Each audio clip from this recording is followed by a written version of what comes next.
Good afternoon. It's Friday afternoon, and it's time for another illustrious guest on my first podcast. Today, we have Madhura DasGupta Sinha. In most cases, people start with their first job when they graduate, but Madhura has found a whole new career after she had already had a wonderful streak in banking. She was part of ANZ Grindlays. Then she headed the consumer division looking after over 2 million accounts at Stanchart. And she set up the HR practices and processes at IDFC. But in March 2020, when the pandemic broke, that's the exact point when she decided she needed to make a difference in women's lives. We'll try and figure out how her motivations work and what has got her into the whole new exercise of making a revolution in employing women. Hi, Madhura. Welcome Hi, to the Vin. show. Thank you so much. It's been a pleasure having you, and there's so much that I want to talk about. But one of the things that I saw was that you won the Chevening Scholarship back in 2003. So, did that have something to do with the way your life worked out and you know, the influences that it had? Well, great that you're starting with evening because it was a very defining experience in my life. Yeah, we are celebrating 20 years of that wonderful experience. The British Evening Scholarship Program was being given out to 12 women across India, and they were women from all walks of life. And what I gained out of that 3 months of living in the UK and also traveling a bit of the parts around there, I realized that you can actually get friendships for life. If you're thrown into circumstances like that. So some of my friends from our British Evening Scholarship Program today are pillars that aspire for her. They have been my friends, philosophers, guides across my journey. And it's been absolutely wonderful to cherish that wealth of friendships that got created during the evening days. Also, notably, I think my thoughts around diversity, my views around women in the workplace changed and molded quite a bit thanks to the experience I had in the British Evening Scholarship Program because there was a dissertation that we all needed to do, and Okay. I had chosen a topic saying what prevents women from becoming CEOs. And I got a chance to meet very interesting women across the globe because of that, including a bunch of them in the UK. And that actually sort of defined and helped me also come to terms with some of the harsh realities that women professionals face as they become more and more senior in the corporate world. Okay. So, how did you start off? What were your early experiences in banking? So I had a very fairly conventional life. I became an engineer because it was a good thing to become an engineer, and I then did my MBA because it seemed to be a good thing to do. And I joined banking purely because ANZ Grindlays Bank came to our campus and decided I was a good fit. But I truly enjoyed banking because I think the 25 years that I spent in banking were very rewarding in multiple different ways. It shaped my thinking, it shaped my vision, and it also gave me huge opportunities to build on my leadership skills. So I really enjoyed banking. I really enjoyed banking, and I feel a little sad at times that. Banking and banking careers often get a bit of a bad press at times.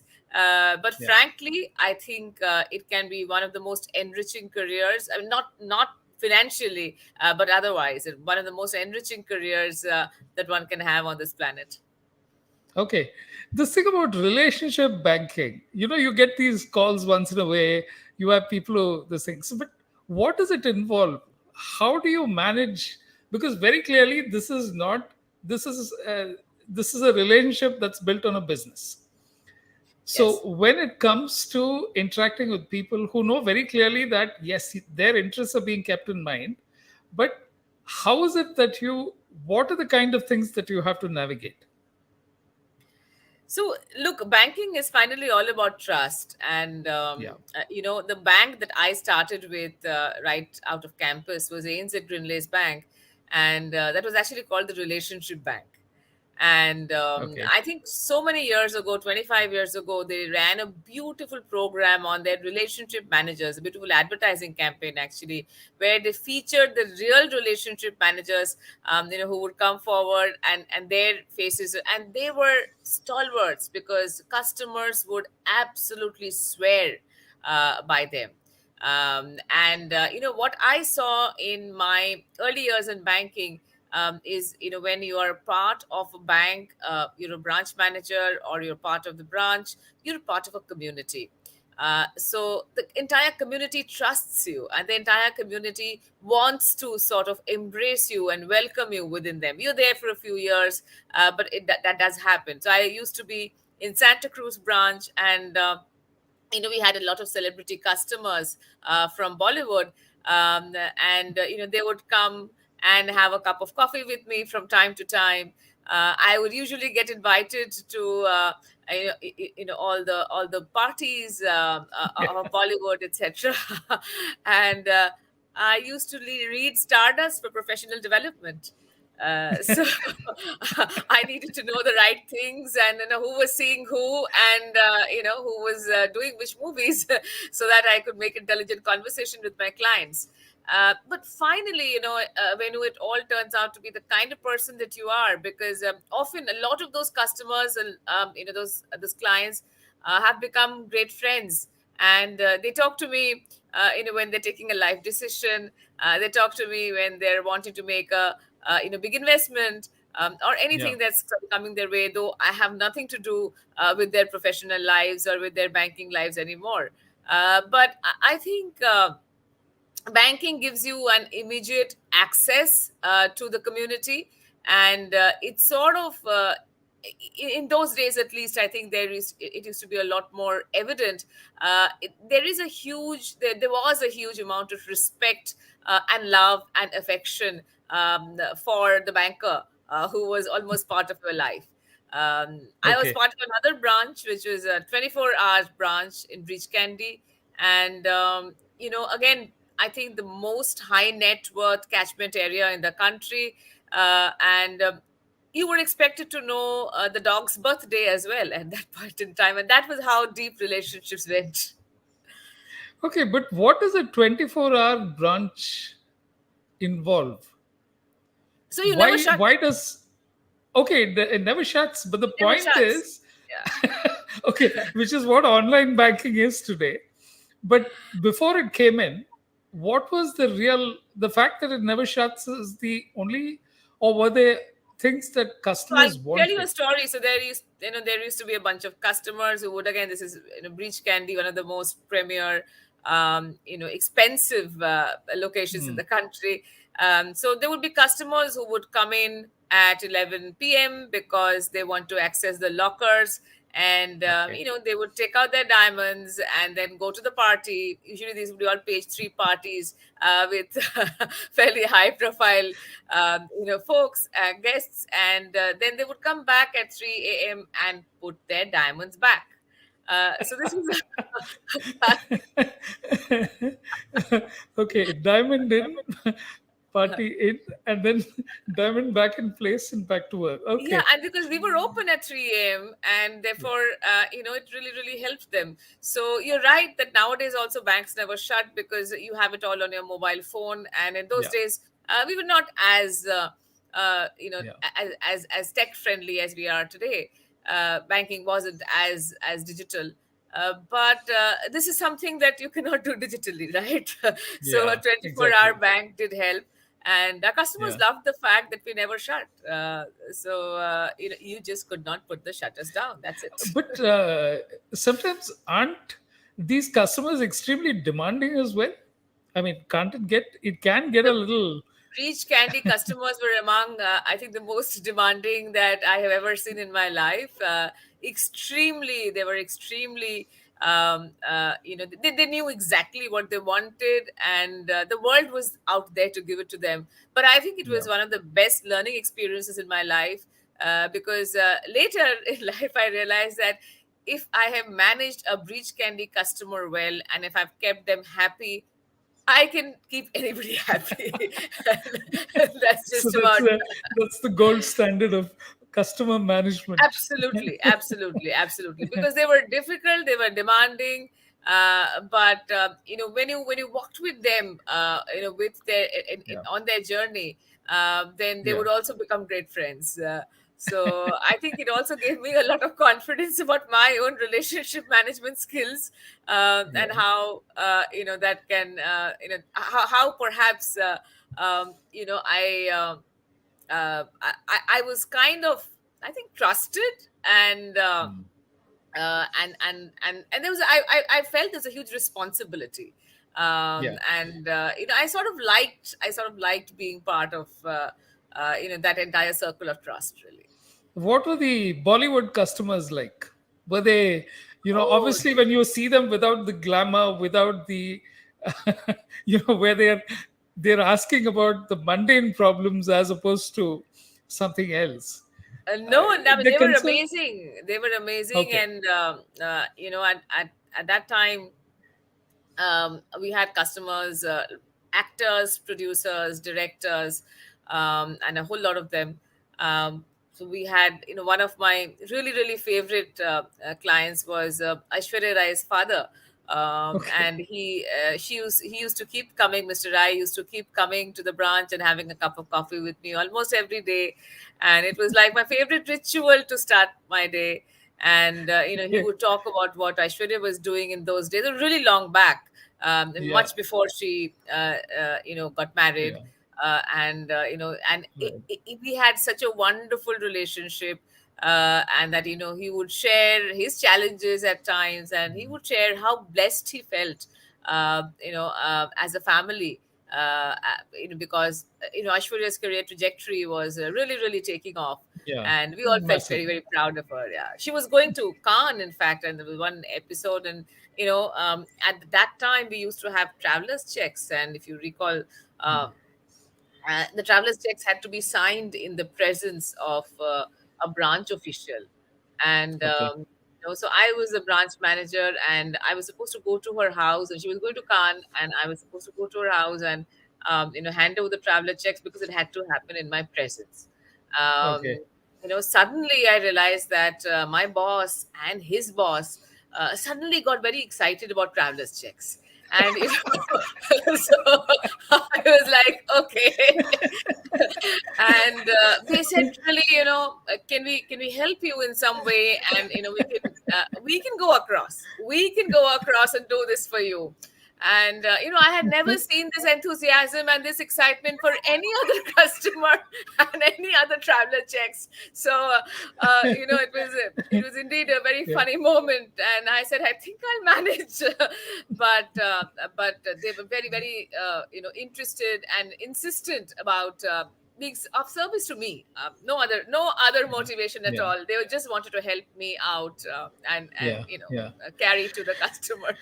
No, and you mentioned that once you've handled a breach candy customer, you've Yes. really, uh, and I think that's true of practically every corporate boardroom, because when you get to that level, you know exactly what you need to do and where you need to intervene, where you need to stay quiet, and where you need to, which is, I think, an art that evolves only over time. It doesn't come right in the beginning. It's one of those things that do you think you instinctively had it in you, or was it an art that you developed over time? I think naturally I'm a bit of an introvert, but I nobody believes it. Unfortunately, I don't Yeah, know why. nobody. Nobody believes it, but I believe it. Okay, and I think I developed the art of conversation, and like you said about probably. The ability to know when one should speak or when one should not, and when one should just hold one's tongue. Yeah, I think yeah. I picked that up a lot through my client interactions, and uh, I always feel that that one cup of coffee that you have, you should have it with a customer. Yes. And I think COVID put paid to some of those very glorious thoughts I Yeah. had about Aspire for her clients as well, that I should go and meet them all the time. And obviously Zoom and these virtual models have become much easier now, but I strongly felt that being a part of their lives, and being a part of their entire ecosystem, and not necessarily only at a transactional level. Mm. I need some work to be done, or I need a checkbook to be picked up, or I need a traveler's checks to be delivered, etc. Yeah. Not really only at that level, but at a deeper level, in terms of being genuinely interested in their lives. I think that's helped me, and I think I have developed that skill a little bit. And I enjoy it, and I enjoy being interested in other people's lives and finding out more about them. And it therefore naturally weaves into probably the conversations that I have with them. Yeah. Yeah. No, it's really one of those things. And I think that's the other part, that making friends and being able to have long standing friends, people Yes. with whom you've been through a lot right from the beginning, whether it's college or at a point when none of you had anything there was nothing at stake. Yeah, there's no Whereas agenda. there was no agenda. Whereas, unfortunately, once it gets into a job, there is an agenda, and no matter how open people are, there is always this little thing that you can't be 100% certain that this is how things will work out, which is sad. But I guess that's the way of the world. It's not as if it's something and the sooner you understand those nuances, the better it gets for you. Yes, yes, yes. But I also think that even later in life you can actually make good friends, and Yes, you can. especially Aspire for Her has actually uh, given me some absolutely amazing friends. Right. And that's only 3 years old, right? So I never thought that at the age of 50 I would make so many deep friendships, and I'm very blessed that that's the way it's turned out. And I think that's a complete flip. But I'll just dwell one little bit because you said that you approached HR in a completely different way at IDFC and you focused on the employee. What was the thinking there? Actually, it was a very interesting conversation that I had when I was joining IDFC. I thought that the role that they would probably offer to me would be something in the consumer banking realm. And suddenly the conversation changed, and the person who was talking to me, and I really think he's one of the best thought leaders in HR today. He said, I want you to start something called employee experience.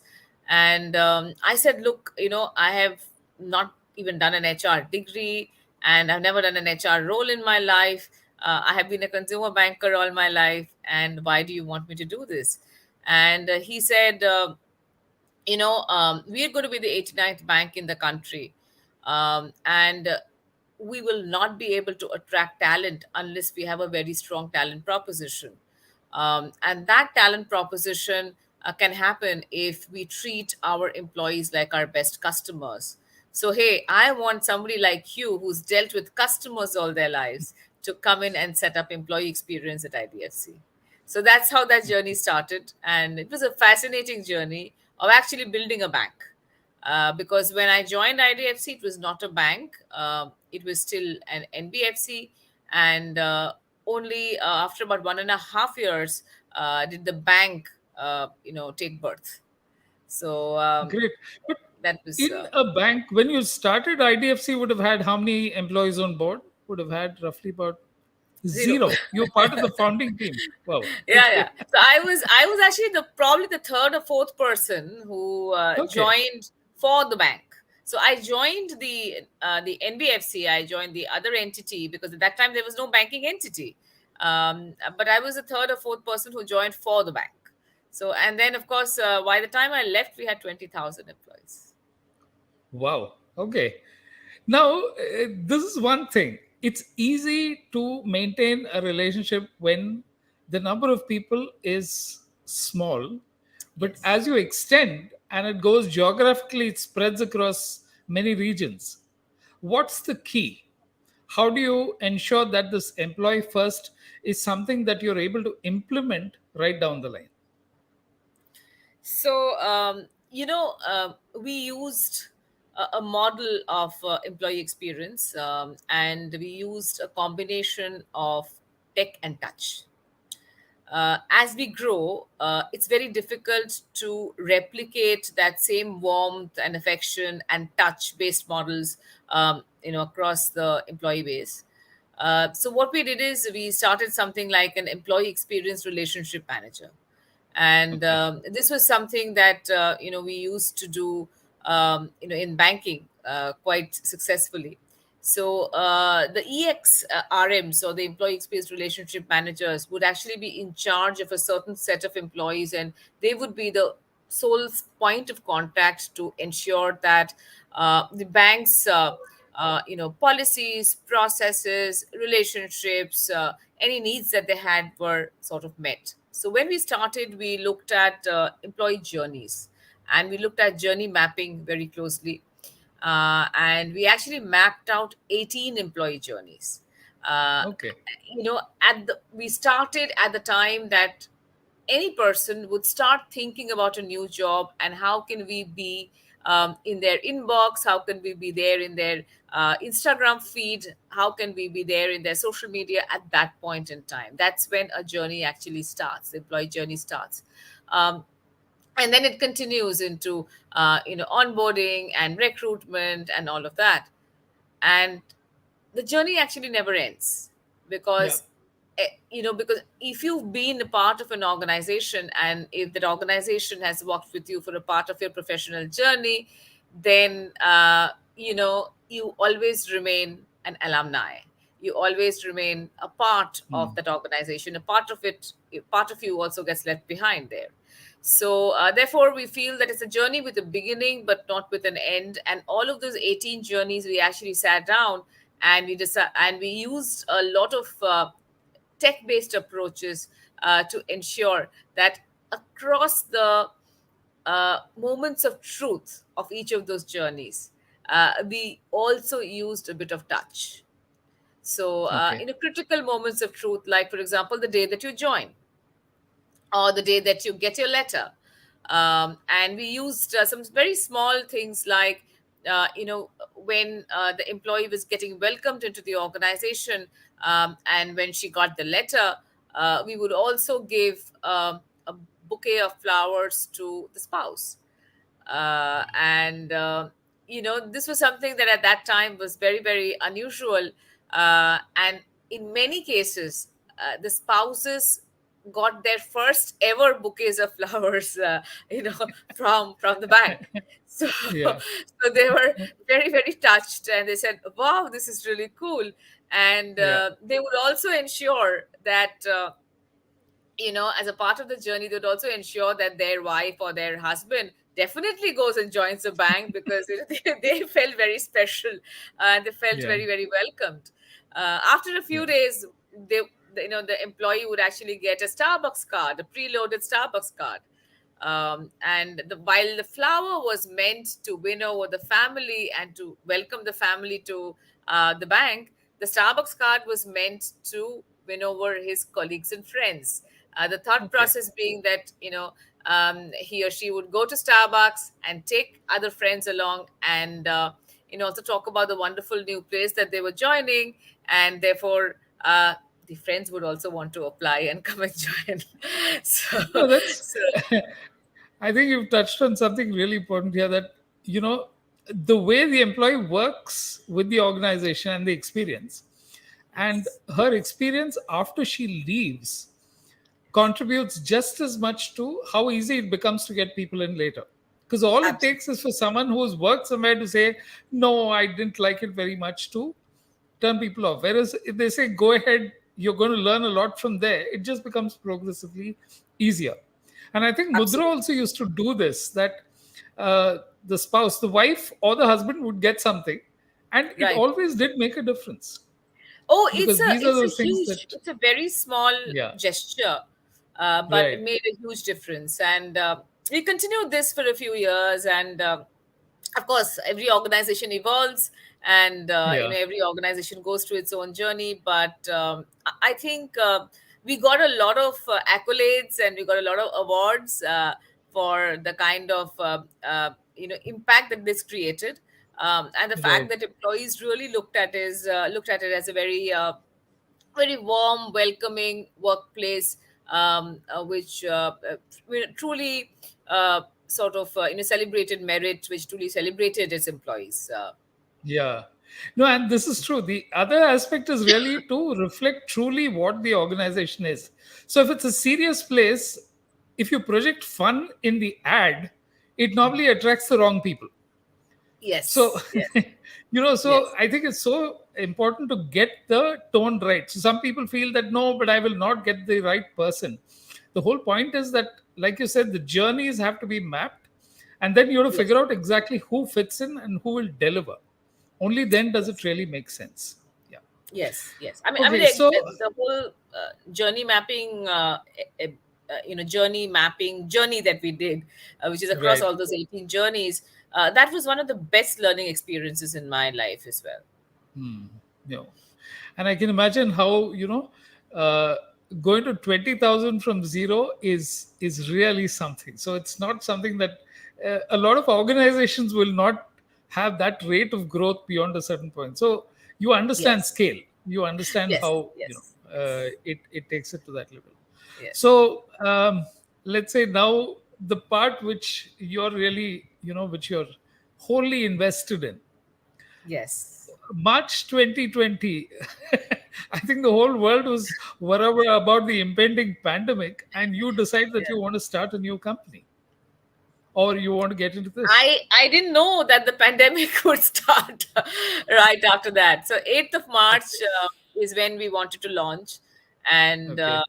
yeah, I had been thinking about this for a while because I wanted to do something for the women of our country. I was turning 50 years old, and I felt I waited long enough.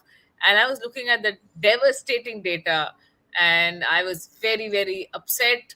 And I was complaining to my mother, saying, this is so terrible, and how come India is absolutely at the bottom in terms of women's economic participation.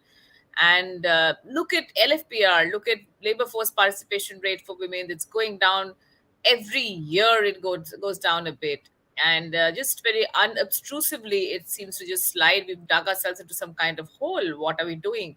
And I was seeing the best and the brightest women around me in India. And then my mother looked at me and said, what are you doing about it? And so I said, all right. I think I should do something about it myself. And she said, yeah, instead of complaining and whining and moaning that things are not happening, and others are not doing this, and the government is not doing that, and this is then the world is not doing anything, what are you doing about it? Do something, get up and do something. So I did. That's it. So, what is the first step? Where did you begin? So, I was very keen to do something for women becoming financially independent. So, I basically wanted to motivate all women in our country to become financially independent. And it actually started with one day when it just became too much, and I said I have to do this. And the same day, two things happened. So, my friend. A dear friend of mine who used to work before and then left her job after marriage, um, her dad was unwell, and she actually wanted to contribute to his medical expenses. she suddenly realized that she does not have any money that she can call her own. Okay. And she gets along very well with her husband. It's not that there's any problem, but she didn't want to ask him for money. And she realized that, I cannot even support my dad in his treatment. And this is such a terrible feeling. And she felt very, very depressed and sad about this. And she said, my parents have done so much and I cannot give back anything. And the same day, as I was having tea, a friend of my daughter's comes in and says, you know what, this person, talking about a third person, she's gone and left her job today. She was working in Deloitte. So I said, why? What happened? Has she got a better job? And she says, no, not at all. She's getting into an arranged marriage.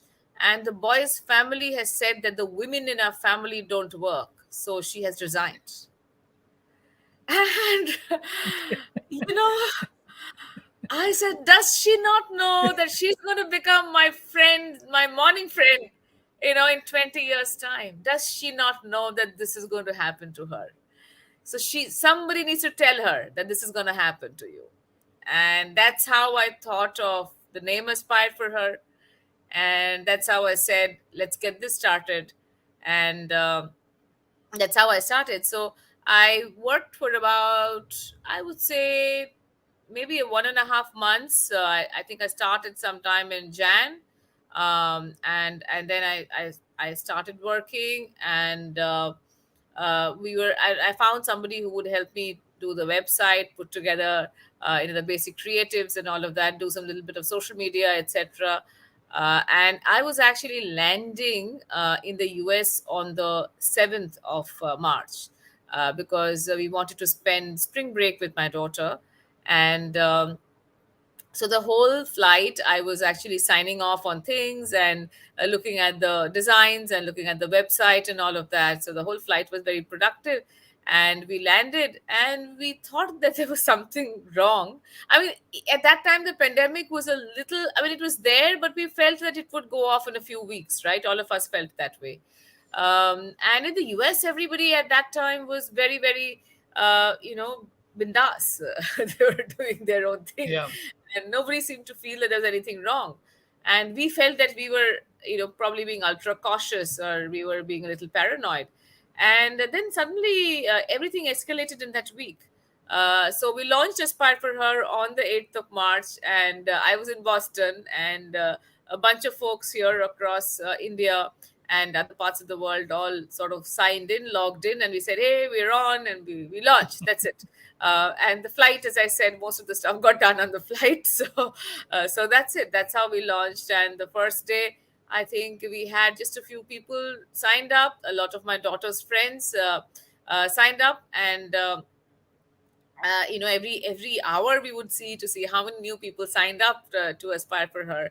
And yeah, that's how it started. And Okay. that was the beginning. Okay. I think you say educate, empower, and employment, education, and entrepreneurship.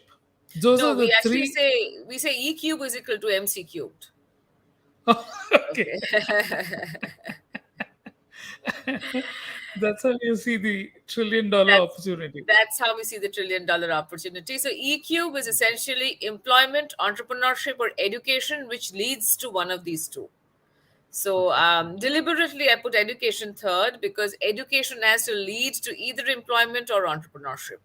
And MC, C, and C are the critical success factors that we work to change mindsets of women and the ecosystem, um, mentors and role models, courses, cohorts, and learning, career previews and resources, and of course, community, which is at the heart of all that we do. Okay. But someone signs up. Okay. You said you sign up and then we will help you, Yes. or you say that we'll figure out what needs to be done. How did you arrive at a kind of system for evaluating what help each person needed? So, we don't really have a very foolproof system for evaluating what help each person needs. But what we do is we use this model for anyone who comes and becomes part of our community. So usually a person who comes into the community has a need. And in any community, in any relationship, as you know, that there is always a mix of give and take. Usually when they join Aspire for Her, there is something that's in the take bucket that's there in their head. So either they want a job, or they want a mentorship, or they want some insight on a career, or they want some learning opportunities, or they want to do a course, etc. So that's when they usually join.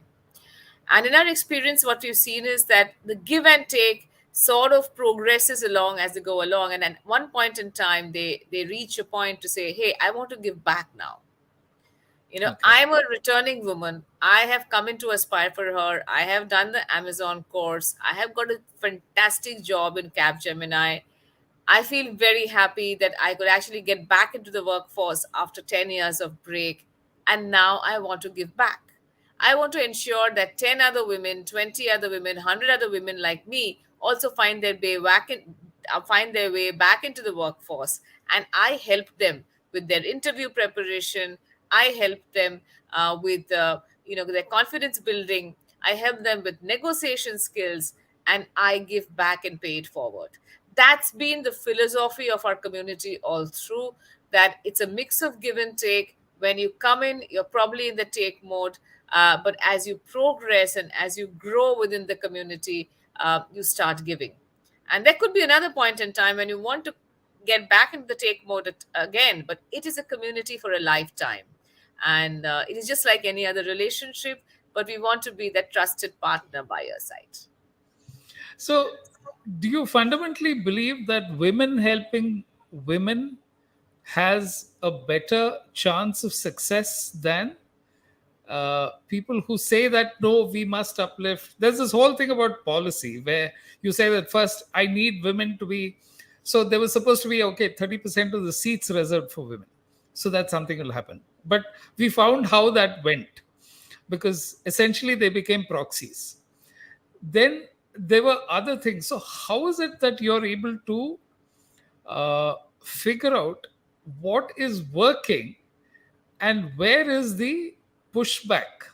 Because obviously these jobs, there's gender diversity, which is important, but when unemployment is so huge, then there is likely to be conflict. So how do Of you, course.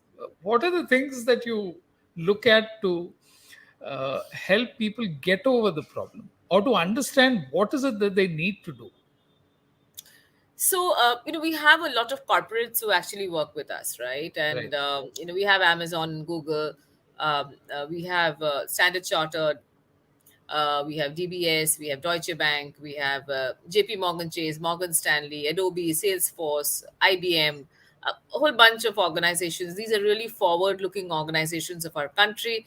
And they do understand that diversity is a very important parameter. DEI is a very important thing for them, diversity, equity, and inclusion, primarily because they also have ESG mandates. So, Okay. like you said, we should not assume that policy level changes do not achieve anything, because we strongly feel that there are policy pushes and there are policy nudges that do help organizations look at diversity with a far more inclusive lens. So these organizations that I mentioned, they belong to, if you realize, they belong to a certain genre of organizations, right? They're MNCs who are operating also in India. They're usually headquartered elsewhere, and they also have very strict guidelines in terms of their own DEI policies, their own DEI mandates, goals, objectives, etc. So what happens in India is that because India often accounts for a large head count for them, so therefore their numerator versus denominator, because India becomes a large denominator, they want to also ensure that the India numerator looks good, right? Yeah. It's all driven by policy finally at the end of it, Right. right? It is driven by the governance policies, ESG Right. policies, and Right. at the heart of S in ESG is DEI. So does that help us? Does that? Of course it does. And Yeah. therefore we would we would definitely vote for policy level interventions as well. However, there are two lenses, right? One is the lens of the organization or the corporate world and how they are looking at this space. And the other is the lens from the community perspective. I mentioned two stories, and I told you about how the community feels about being financially disempowered, being financially dependent, and especially after being educated, after seeing the world, or after working for a bit, if they're forced to sort of get out of the workforce, or circumstances have compelled them to get out of the workforce in some way, there is a huge sense of vacuum in the women in the country. What that does, and sometimes it is also linked to their sense of self-worth, and their sense of self-worth actually Yeah. goes down dramatically, because they feel that they're not really contributing. So therefore what we try to do is through the community model, and that's where the community comes in. A community is actually uh, the source of all the power and all the energy that we have, because aspire for her cannot be there everywhere, but the Yeah. community can be there, and the community At can least, be yeah. this. Yeah, it's a whole concept of women supporting women, and paying it forward. I think those have been some of the very brilliant sort of changes that we have seen happening in front of our eyes, and stories of transformation have really motivated us. No, and as in advertising, one of the clients we handled, uh, this lady had a wonderful idea. It was about training women on simple things in language and managing households and everything else with SMS messages. It was called Mobile Train. Right. And then she ran into problems that you would not have even thought of. For example, most women didn't have a phone in their name. They Of were course, I using know the that. husband's Yeah, phone. yeah, yeah, And yeah. then the Correct. other thing is that they had feature phones which could only hold 10 messages at a time, or 15 messages. So how do you figure out which is the message to be sent? So when you break it down, you say, I'll create the content, I'll send out SMSs, they will get to learn, they will implement. And then you run across something which seems unsurmountable, because how do you can't then be distributing phones to everyone to try and sort this out. So then Yes, I yes, think some yes. of these things are that they require a level of change. So do you believe in the top down works better than bottom up, or which way do you think this should be oriented? So it has to come both ways, Venu, actually. It's impossible to. This is a problem that has eaten into the fabric of our country for the past many years, from 2005 onwards. So that's like 17, 18 years, really. And it's been a steady decline. And I have a personal working theory of why it started around 2005, because probably by that time, families were getting more prosperous, and the per capita income was actually growing. And women were then being told that you don't really need to work. Just sit at home and relax and be the queen of your own house. You don't need to work. And that's the reason why I think it was also a lot of self selection out of the workforce that was happening. So so in our mind, I think both the approaches are needed. Like I said, that the policy does help, because there could be a lot of hiring managers in these organizations that I also mentioned who do not believe in diversity, who only want to hire people who look like them, Yeah. who Yeah. feel that a 6 month maternity leave is a very big burden on the organization. There are Yeah. many people like that in our country. So the policy helps us put a sort of a guardrail around those thought processes, and the policy helps motivate people to actually do this, because even if you have a good diversity quotient in your own team, often these organizations celebrate those teams, and if they don't have enough women in their team, then they're actually called out. So therefore, Mm. for whatever reasons, the hiring managers do take some of those calls to say, yes, I need to have a woman, I need to have a diverse candidate. And again, diversity is not only about women, it is about other forms of diversity also. Right. But we, of course, look at gender in a bigger way. So it is policy, but it is also a lot of mindset change. And unfortunately, mindset cannot be touched or felt or Yeah, smelt, not easily at all. Yeah, that's not true. easily at all, 100%. which is why we use the EQ is equal to MCQ model to change mindsets. It's done in a slightly indirect way, so that it's not really in your face, and we don't keep telling you, oh, you must go to work and this is the best thing about it, and you must study hard and you must get in there. We try to be less preachy, we try to be more real voices, real stories, Yeah. and touch the heart here. Can you give me a couple of stories, Madhura, which one is where you felt you succeeded far more than you expected to, and another one where you felt that no, it fell very short. So I know that you're trying to bridge two, and I just want to give viewers a sense of where it is has it succeeded and where does the work where it hasn't worked. Do you Oh, have? great. So I'll probably start with the second one, and where. So this is a story of a returning woman, and she had a gap of, I think, 12 or 13 years, and so we had at that time started our community with Amazon Web Services, and we were looking at women in cloud. We were looking at women getting certified in cloud, and then finding jobs for them. So the first step was to really announce this whole cohort, and 1,000 people applied, and only 30 of them got into the first cohort. So it was a very selective process. So these 30 people got in, and then they worked incredibly hard because it was a 14-week long program, 7 hours a day. And Okay. this was all online. So it was a fairly intense program which they did, and then they had to write the examination for cloud certification, which is a formal global examination. They did that, and they passed, and then they went through a full placement process. And this person got into a very, very reputed organization, reputed MNC after that. So imagine her entire journey, right? 13 years of break, then getting selected into the cohort, working very hard, passing the exam, going for all Right. of these interviews, and then getting in. So it's a fairly difficult journey, and everybody did not immediately get in, obviously, to this very prestigious organization.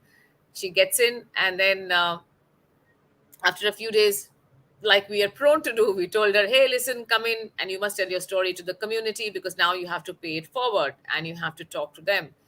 And she started crying. And we said, look, you've had a really fantastic journey. Why are you sad? What happened? And she said that the day that I got into this organization, my husband has walked out of home, Wow. because he says it's either the job or me.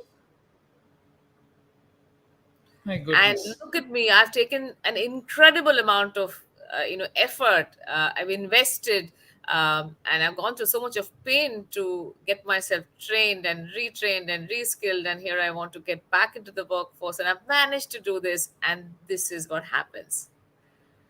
So this is a story where I felt that there is a lot that we need to do to the ecosystem, which is for the men as well.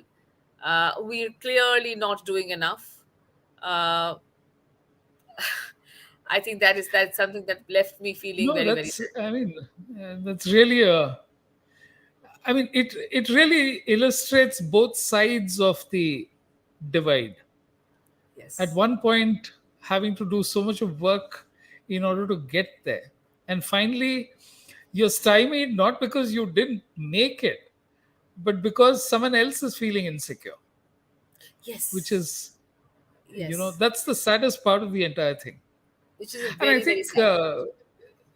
there was this documentary in on Netflix which talked about students from extremely poor backgrounds who were admitted, and then they had to figure out just one person from that group who had come in and study, and then when they had to go back to their families who were living in slums every year, and as they progress in their education, it becomes harder and harder for them for both the family as well as the person who's been selected to, because the conflict is just too much. It gets to a point where it's, very difficult to sort of come to terms with, am I lucky, or am I not good enough? What is the, and at the other end, they see people who are able to go much further. That sets off another set of conflicts altogether. Yes. So I think it's wonderful, Madhura, what you're tackling and what you're trying to do. And I think at some point it gets down to, yes, you have your victories, but there are equally large problems that suddenly loom, especially as you get more and more successful and more invested in Yes. making that change. Yes, yes. Because these See, are that not, is, yeah, yeah. It's not an easy problem to solve, and it's got multiple layers, and it's got multiple uh, sort of. It's not an algorithm. It's not an algorithm. That's yeah, that's the it's issue. not, That's the issue. yeah. The algorithm loses at, it'll handle one process. You Yes, mix yes. six different variables, and suddenly, Absolutely, it absolutely, it goes off in all kinds of directions. As long as the absolutely. process is repetitive and you require the same result over time, it's fine.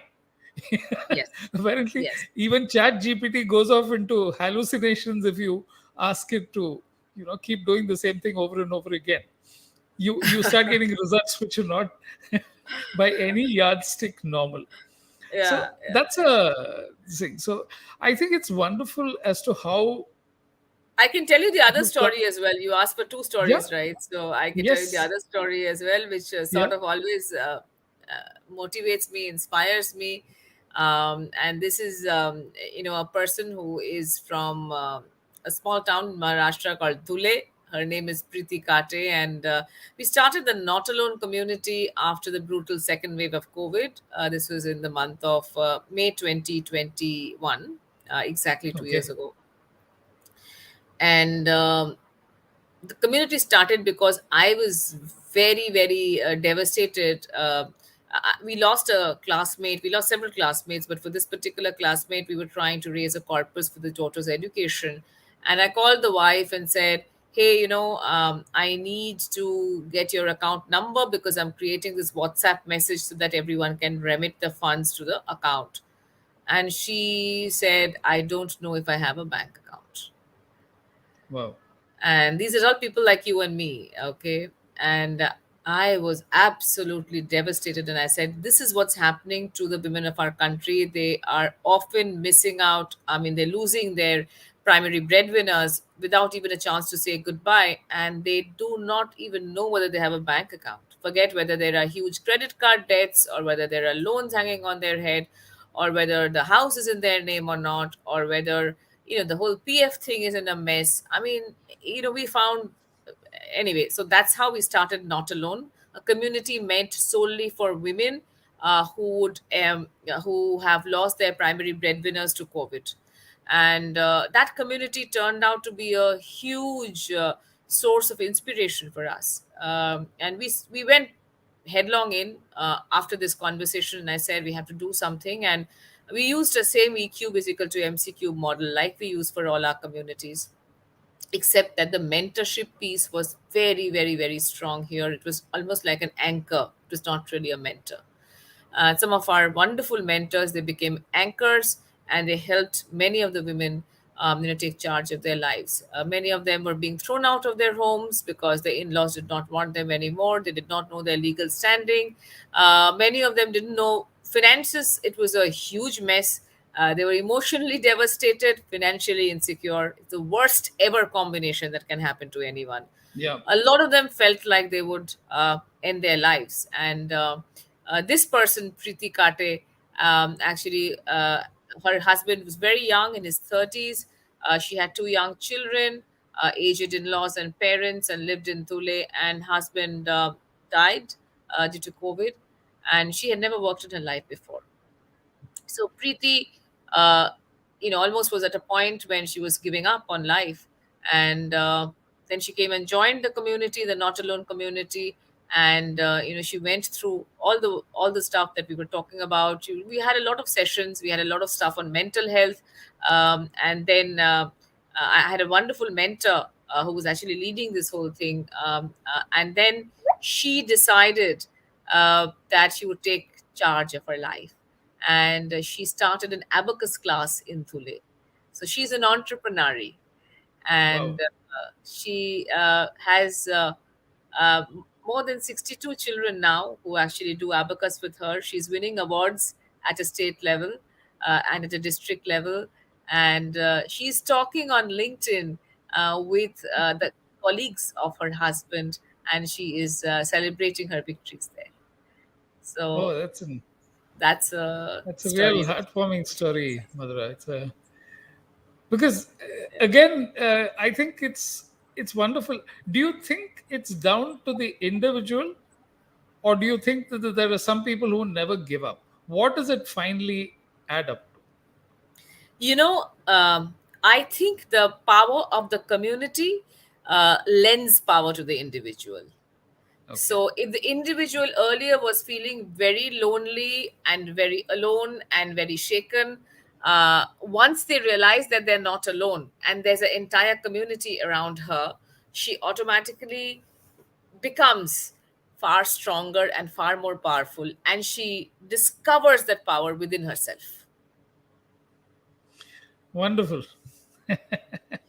This has been an illuminating conversation in more ways than one, Madhura. Thank you so much. Thank Thank you you so for much. taking the time, and I think it's been a lovely story because I think you've bridged two entirely different, Words.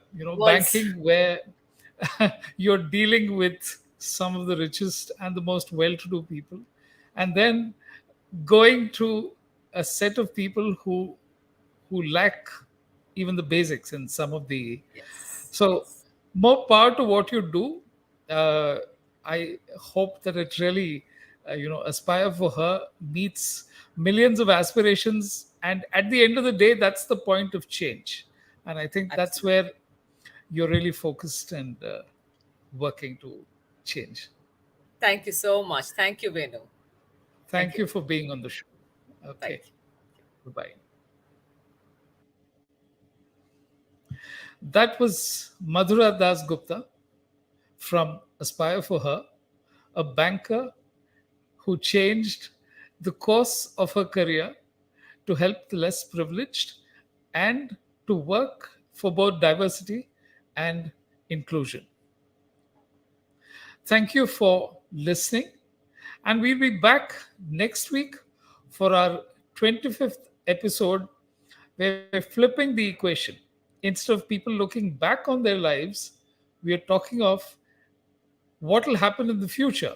And we are talking to three young people who are poised to make a major change in their life. Tune in next week and do subscribe and do let us know what you think of the episodes. Thank you.